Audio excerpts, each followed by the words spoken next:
ఎలా ఉందో సినిమా కూడా అలా పెట్టిండు. అంటే సినిమా చూస్తుంటే మాత్రం మనకు ఒక కొడుకుని తండ్రి ఎట్లా పెంచి మళ్ళీ తర్వాత కొడుకుని కూడా తండ్రిని మనం చూసుకున్న బాధ్యత.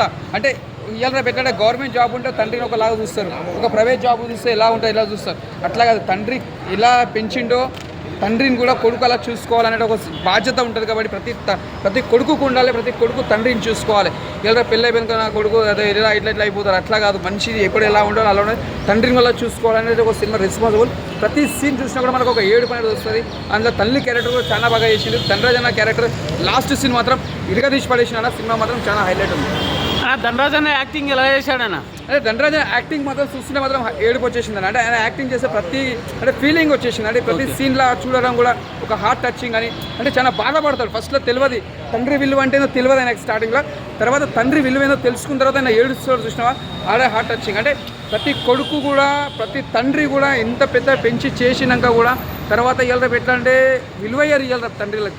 అలాంటి విలువైన కొడుకులకు చెప్తున్నా, తండ్రి విలువ తెలుసుకోండి.